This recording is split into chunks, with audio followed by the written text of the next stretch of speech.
Mensagem do dia, com o pastor Marcelo Gomes. O nosso texto hoje, para nossa meditação, os sinais da ação do Espírito Santo na igreja, a quarta meditação dessa série, é Atos capítulo 2, do verso 37 ao verso 41. Vamos ler a palavra do Senhor. Ouvindo eles estas coisas, compungiu-se-lhes o coração e perguntaram a Pedro e aos demais apóstolos: Que faremos, irmãos? Respondeu-lhes Pedro: Arrependei-vos, e cada um de vós seja batizado em nome de Jesus Cristo para a remissão dos vossos pecados, e recebereis o dom do Espírito Santo. Pois para vós outros é a promessa, para vossos filhos e para todos os que ainda estão longe, isto é, para quantos o Senhor nosso Deus chamar. Com muitas outras palavras, deu testemunho e exortava-os dizendo: Salvai-vos dessa geração perversa. Então os que lhe aceitaram a palavra foram batizados, havendo um acréscimo naquele dia de quase 3.000 pessoas. Louvado seja Deus pela sua palavra. Só para a gente recapitular o que já conversou. Os discípulos estavam reunidos em obediência à palavra de Jesus, até que do alto eles receberam o cumprimento da promessa. O derramar do Espírito veio sobre eles, eles começaram a falar em outras línguas, o Espírito lhes concedia, e as pessoas que estavam ao redor os ouviam falar em outras línguas, mas cada um os compreendia na sua própria língua. Foi um milagre duplo.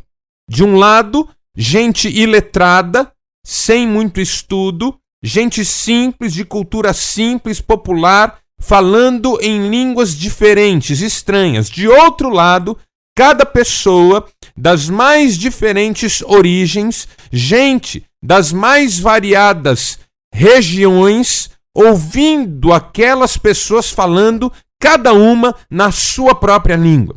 E qual que era o tema desse falar? Eram as grandezas de Deus. Alguns ficaram maravilhados, outros julgaram que eles estavam bêbados, pois era uma hora em que muita gente já havia aproveitado o começo do dia para se embriagar.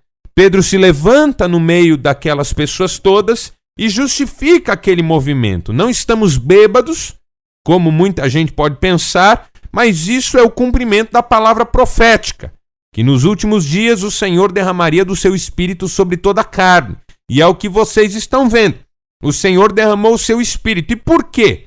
Porque a obra que Deus havia planejado para esse tempo alcançou o seu clímax, a sua plenitude na vida de Jesus de Nazaré, que Deus aprovou, que Deus enviou, que Deus permitiu que morresse na cruz por causa das autoridades, da inveja, do ódio, da dureza de coração, mas que Deus também ressuscitou ao terceiro dia, e nós somos todos testemunhas desses fatos. E agora, esse Jesus que vocês mataram, Deus o fez Senhor e Cristo. E quando Pedro disse isso, nós encontramos esse verso que nós lemos no início do nosso texto de hoje. É no final desse discurso de Pedro que o nosso texto começa. Ouvindo eles estas coisas. Que coisas? As coisas que Pedro havia acabado de dizer. A mensagem que Pedro havia acabado de pregar.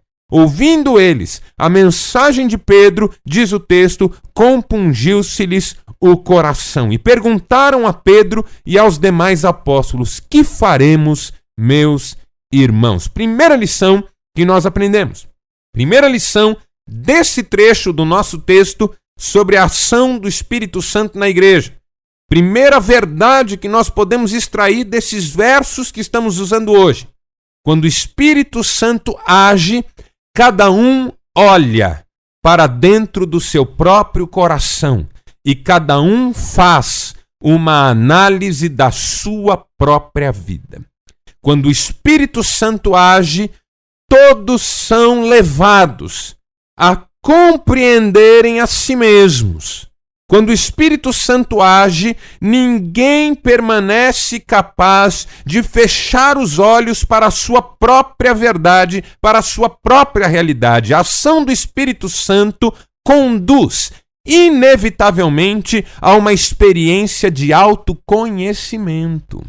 Essa é uma palavra, uma expressão muito interessante e que na igreja ainda é um pouco negligenciada, um pouco deixada de lado, se não, em algumas comunidades cristãs, ainda de certa forma demonizada. Parece que falar em autoconhecimento é falar de um processo de autoajuda, ou mais psicológico, ou mais humano, como se conhecer a Deus não tivesse nada a ver com o conhecimento que nós temos de nós mesmos. Calvino disse isso de forma muito clara. Calvino disse o seguinte: toda nossa sabedoria, enquanto merece o nome de sabedoria e é verdadeira e justa, consiste basicamente de duas coisas: do conhecimento que nós temos de Deus e do conhecimento que nós temos de nós mesmos. Isso foi Calvino que disse. Agostinho de Hipona disse a mesma coisa, só que com outras palavras. Na sua oração, nas confissões que ele escreveu, ele pediu da seguinte maneira: Senhor, dá-me conhecer a Ti, dá-me conhecer a mim mesmo, e isso me basta. Um dos pais apostólicos da igreja, Basílio, disse que uma das artes mais difíceis é o autoconhecimento. É uma das ciências mais complicadas, o conhecer a si mesmo. Não é todo mundo que está disposto a olhar para dentro do seu próprio coração e reconhecer as próprias mazelas. Blaise Pascal, também falando sobre a importância do autoconhecimento, disse o seguinte: é sem dúvida nenhuma um mal ser cheio de defeitos, mas é um mal maior ainda ser cheio deles e não querer reconhecê-los. Autoconhecimento é uma exigência da fé. Na palavra de Deus nós encontramos vários testemunhos de autoconhecimento.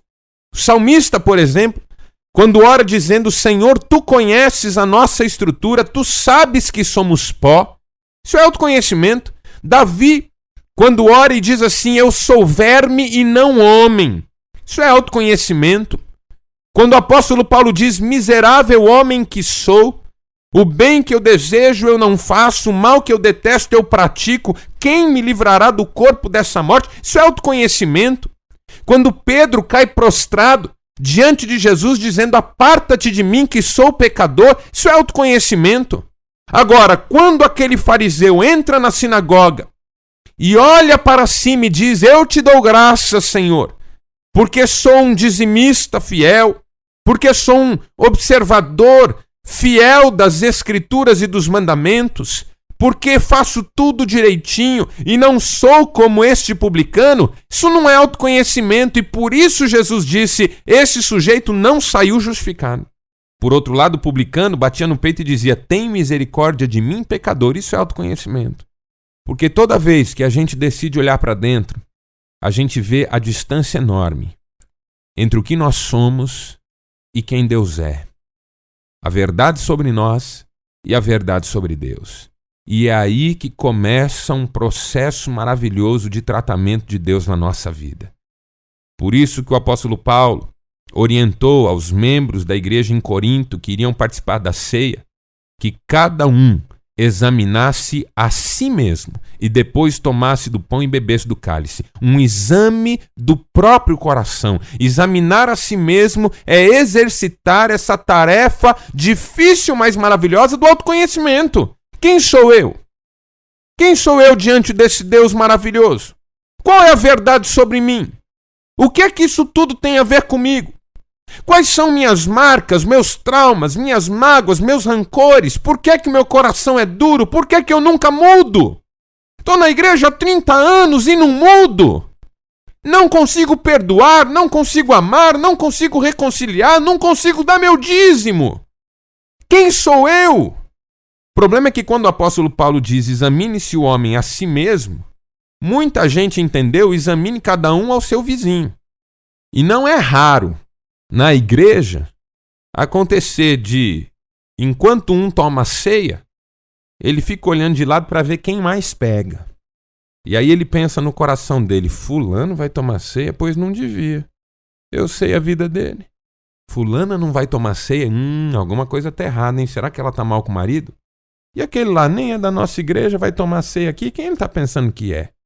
E aí o sujeito que vai servir a ceia fica olhando quem vai pegar a bandeja.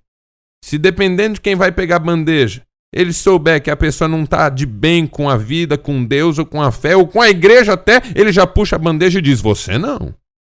E nós vamos assim, de julgamento em julgamento, olhando uns para os outros, apontando o dedo, negligenciando aquela palavra de Jesus que disse: tira a trave do seu olho. Depois você vai ajudar o irmão a tirar o cisco do dele.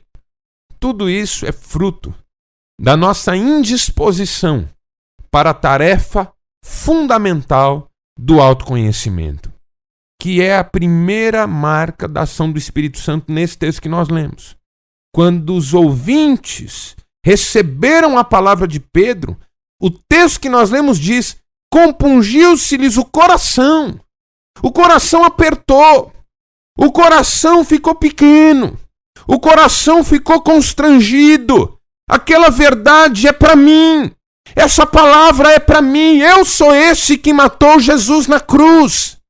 Veja que ninguém ficou indignado com as autoridades, com os fariseus, com os romanos. Ninguém levantou para se defender. Ah, Pedro, o que é isso? Eu não matei ninguém não, você ficou louco, eu nem estava lá. Essa experiência me faz lembrar Davi. Davi viveu um momento em que ele quase se esqueceu de olhar para si mesmo. E não fosse o profeta Natã, talvez Davi teria se desviado completamente do Senhor. Porque Davi tinha acabado de mandar matar Urias para poder ficar com a sua esposa Batseba. E aí Natã vem todo preocupado, talvez, porque não era fácil para um profeta repreender um rei. E Natã chega e diz: Davi, eu vou te contar uma história. Um homem tinha centenas de ovelhas, animais, riquezas, uma terra enorme, uma propriedade lindíssima. E ele recebeu uma visita e, não querendo matar um dos seus animais, das suas ovelhas, ele acabou invadindo a propriedade de um vizinho muito pobre, mas muito pobre mesmo, que só tinha uma ovelhinha que ele cuidava como se fosse membro da família. E acabou matando essa ovelhinha para servir para o seu visitante. E não só tomou a ovelhinha do seu vizinho, como ainda acabou matando aquilo que o seu vizinho tinha de mais precioso. Quando Davi ouviu aquela história, Davi se levantou irado. Porque é fácil julgar os outros, não é? Davi se levantou irado. Quem é esse homem? Que ele seja morto! E Natã, uma sabedoria que só os profetas de Deus têm, levantou-se diante de Davi e disse: tu és esse homem! Tu és esse homem! E quando Davi ouviu essa frase, o seu coração se compungiu. Ele se viu como há muito tempo ele não se via. Um pecador, uma desgraça, uma tragédia, um homem mau.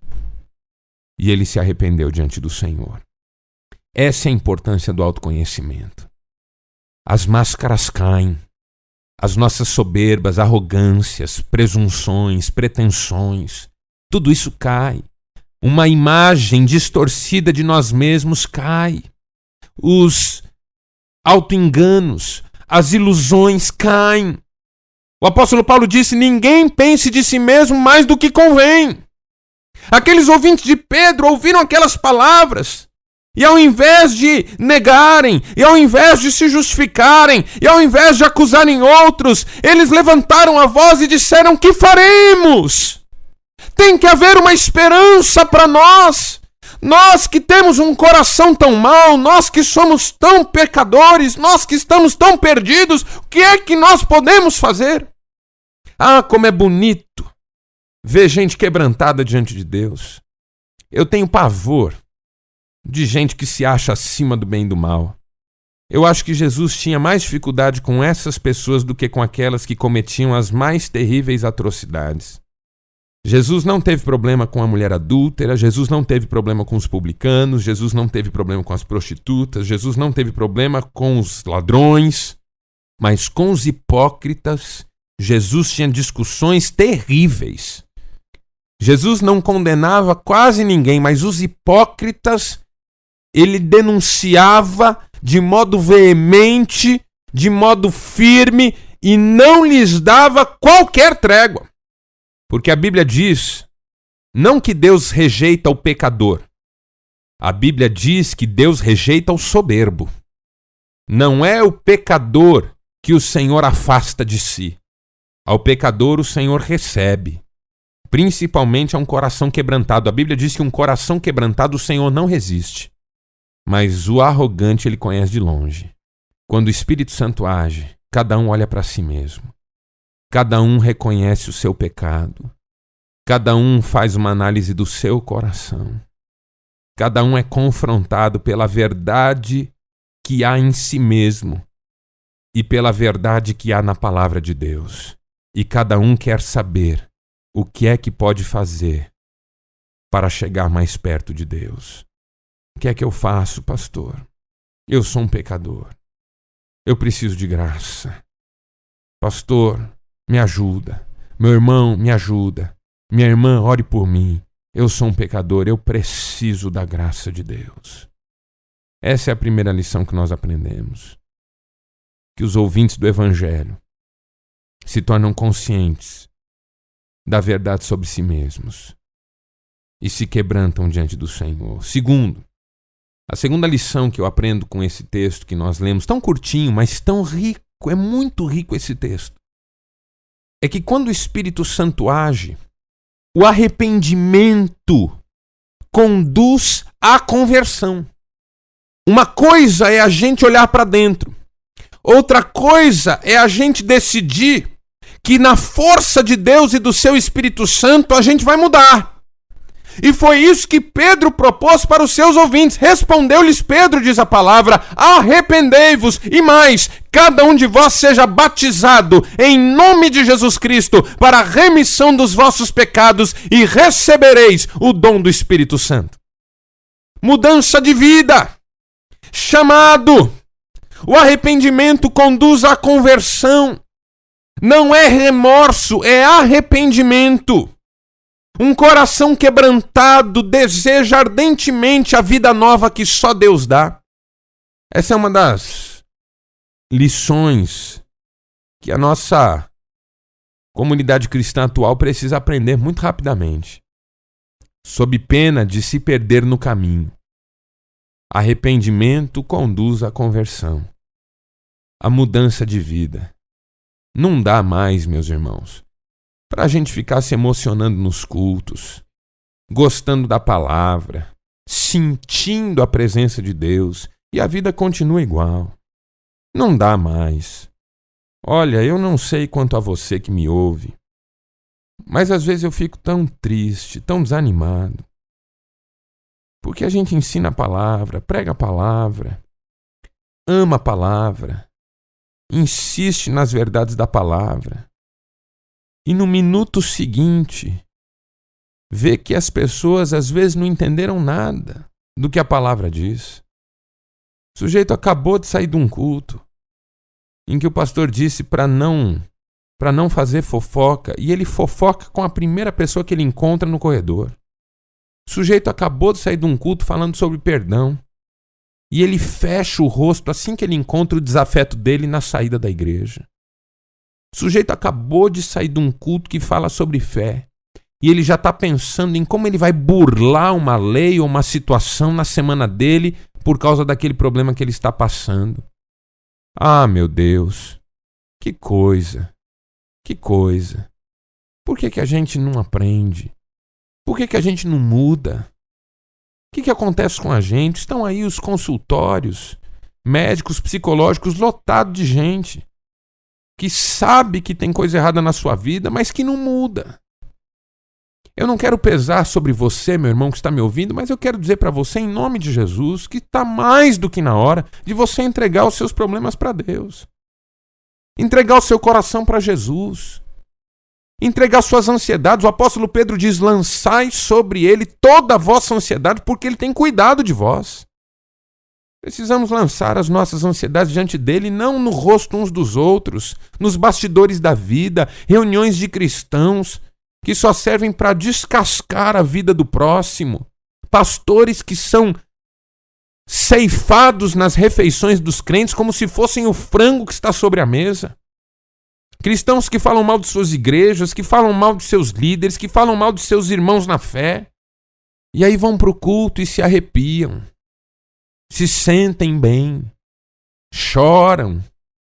Nós precisamos aceitar o convite à conversão.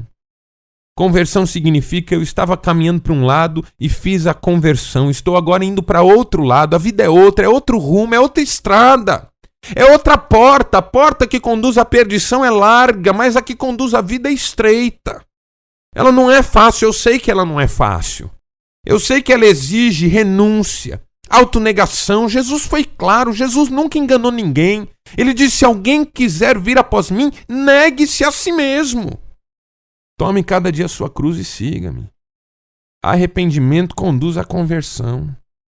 Que faremos, irmãos? Pedro disse, arrependam-se, cada um seja batizado para a remissão dos pecados e recebereis o dom do Espírito Santo. Tem um passo a passo aí.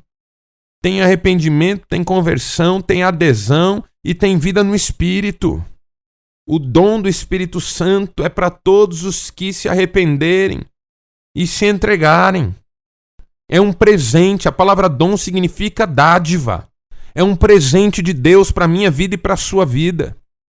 O arrependimento é um primeiro passo. O ingresso na comunidade de fé é uma consequência desse arrependimento. A promessa do Espírito é a certeza de que Deus ouve essa oração. E assim a gente segue com Jesus, vivendo a vida nova que Ele dá. Se alguém está em Cristo, é nova criatura. As coisas antigas passaram, tudo se fez novo. Não é possível que alguém diga, eu conheço Jesus e a vida velha continue intacta. Tão bonita essa resposta de Pedro. Arrependei-vos, cada um de vós seja batizado para a remissão e recebereis o dom do Espírito. Deus não está de braços fechados, cruzados, encolhidos. Deus está absolutamente de braços abertos. Mas é preciso que haja quebrantamento.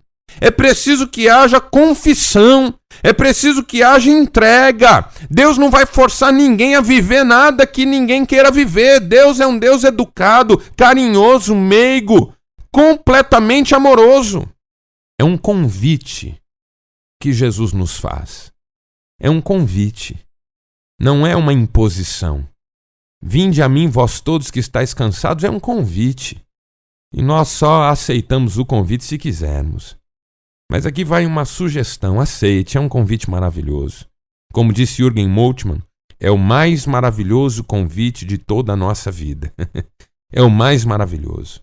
Louvado seja Deus por isso. E por último, vou terminar com uma terceira lição que nós aprendemos nesse texto.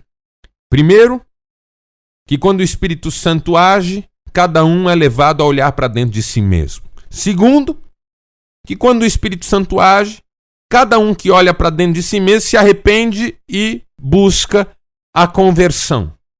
Quando o Espírito Santo toca, faz a obra, a pessoa é conduzida para esse chamado à conversão. E terceiro, quando o Espírito Santo age, então a pessoa adere à vida de fé e celebra essa vida em comunidade que foi gerada pelo próprio Espírito Santo na formação da igreja. A Bíblia nos ensina que a igreja é a comunidade do Espírito Santo. E as pessoas que são fruto dessa ação do Espírito desejam essa vida em comunidade. É um desejo. O texto que nós lemos diz, com muitas outras palavras, deu testemunho e exortava-os dizendo, salvai-vos dessa geração. Então, os que lhe aceitaram a palavra foram batizados. Havendo um acréscimo naquele dia de quase 3.000 pessoas, essa gente veio para a igreja, veio para o movimento, veio para a comunidade, não é para a denominação, nem para o templo, é para a vida comunitária que a igreja tem, que a igreja oferece, que é a igreja. A igreja não é um prédio, a igreja não é uma instituição burocraticamente estruturada, estabelecida, a igreja não é uma pessoa jurídica, a igreja é um corpo. O Rick Warren disse no livro Igreja com Propósitos, que a igreja é um corpo, não um negócio. É um organismo, não uma organização. Está viva. Está viva. Toda pessoa que é alvo da ação do Espírito Santo anseia pela vida comunitária. Deseja participar. Deseja o ensino, a edificação.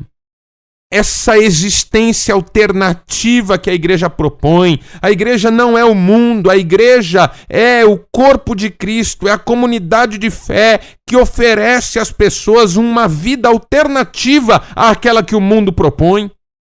De novo, a diferença entre a porta larga e a porta estreita.